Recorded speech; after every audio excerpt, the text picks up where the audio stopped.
34 this year. As of right now, August 2025, I'm 34 and a half. The half matters a great deal to me. And there's a part of me that feels like, it's too late. I made a lot of mistakes through my 20s, and maybe, things might not happen, the things that I planned for myself in terms of my career, my marriage, school, starting a family, all of the things might not happen. And then there's another part of me that feels like, hold on. Okay, listen, Linda. Okay, hold the door. Maybe you have survived so much and you are where you are right now because you have incredible grit. And this is only the beginning of your next chapter. And there's so much more ahead of you. And you don't know what's ahead yet. Like, you're just at the beginning of things. Yes, we're not where we want to be, but listen, we're going to get there. Okay? We just got to keep at it. We just got to keep going. We have to let the procrastination go. We got to let the laziness. This one's for me. We have to let the things that keep us stagnant, we have to work on letting them go. And it's not something that happens magically. It's not something that happens overnight. You work on things like this a little bit at a time, one step at a time, one small project at a time, one small action at a time. So the point of this video is to remind you, my fellow ambitious late bloomer who's made plenty of mistakes in the past, is that, hey, we're here, okay? We're here now. We have to use that feeling of regret as fuel to move forward.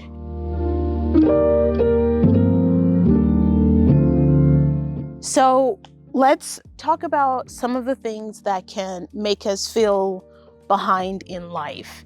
And a major thing for me is that evil thing of comparison. When I was in my late 20s, I made a couple of friends that I kept comparing myself to, and that was just so terrible for my mental health and for my sense of self. Right? So I sort of hit a wall a little bit where I didn't feel good about myself. And I kept comparing where those people were. And there was a part of me that recognized, okay, I want certain things that they have. And I didn't recognize that I had the power within myself to go after and to get the things that they had. But I did not believe in myself then that it could happen for me too. So I was envious of those people and what they had. My point is to not try to suppress or ignore your feelings. If you're feeling envious of someone, if it's, something you don't like about yourself, whatever the uncomfortable, weird feelings are, I don't think you should ignore or suppress them. I think, you shouldn't embrace them either because it feels crappy, right? I think you should recognize and try to investigate that feeling. And I investigated my feeling of envy for an entire year, and my poor husband is looking at me really. He's like, yep, I was there for all of those conversations. You shouldn't What? Suppress, you should address. Oh, you put that on a t-shirt. Okay, you shouldn't suppress, you should address. Yes, absolutely. Thank you, Seth. For me, okay, I felt behind because I had that thing of comparison, and then that led to feeling envious of others, and then that led to feeling even worse about myself. And then I felt really behind in life, even more so than I actually was in reality, because my life was actually fine then. And it's so funny because when I was comparing myself to those people, two things. One, I hadn't realized how close I was to my business then, which was starting, sorry, Freudian slip. When I was comparing myself to those people, I wasn't aware of how close I was to my goal, which was starting a business. I just felt so far, like, comparison made me feel like those people were so much further ahead of me than what was the actual reality. So comparison kind of warps reality for you.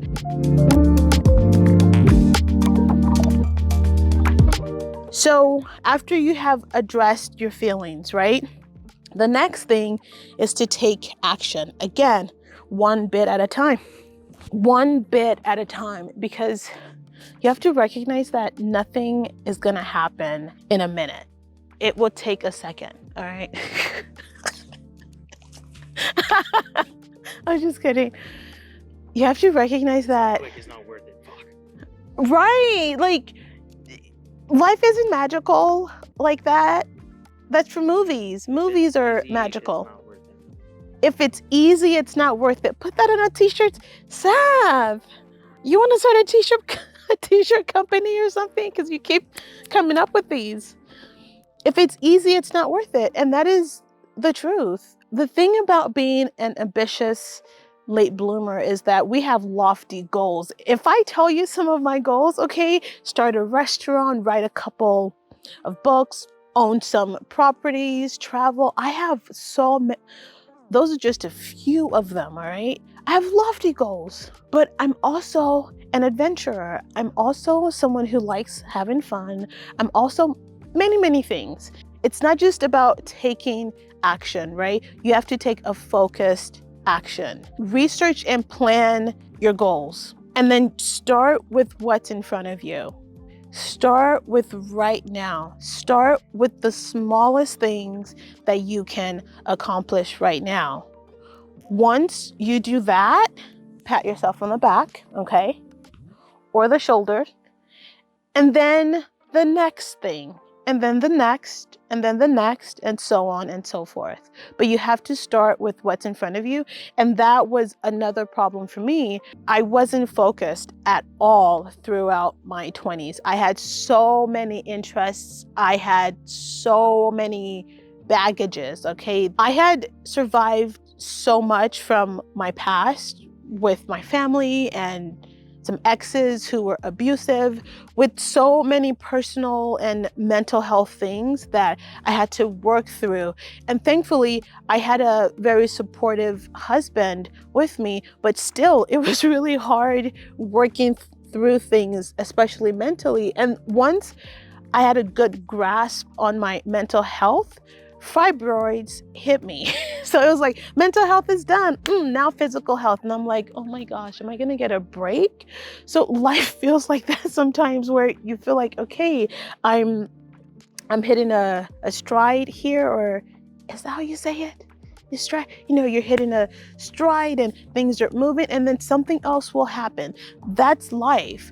You will get a lot of curveballs. Okay, that's reality.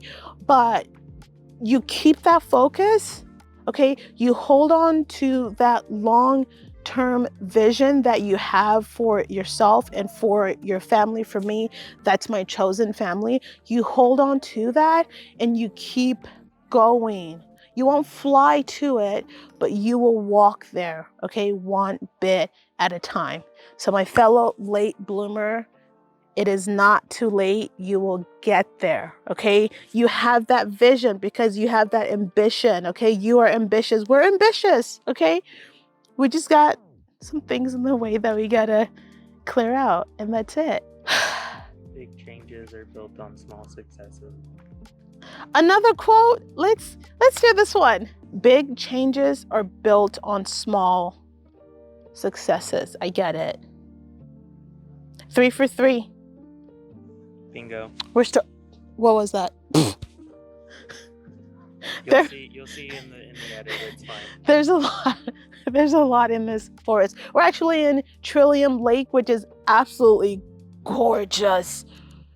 God, it's beautiful here. Anyway, we're right near Mount Hood. If you're a late bloomer like me, or an ambitious late bloomer like me, comment below where you are in your journey, and if you care to share, what's one major goal that you have for the rest of the year. I will share mine.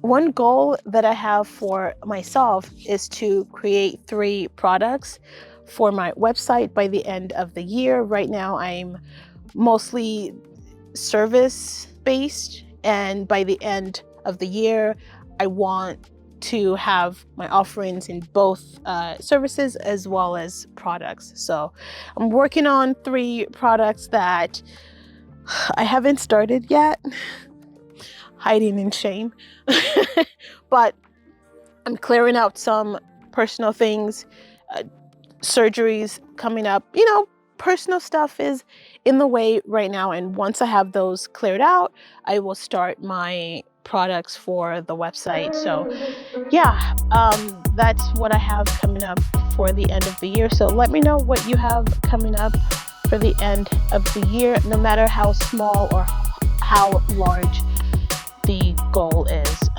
Yeah, let me know in the comments below. Make sure you subscribe, make sure you like the video for more content like this. I appreciate you for sticking around and supporting me, and I will see you in the next video. Bye for now.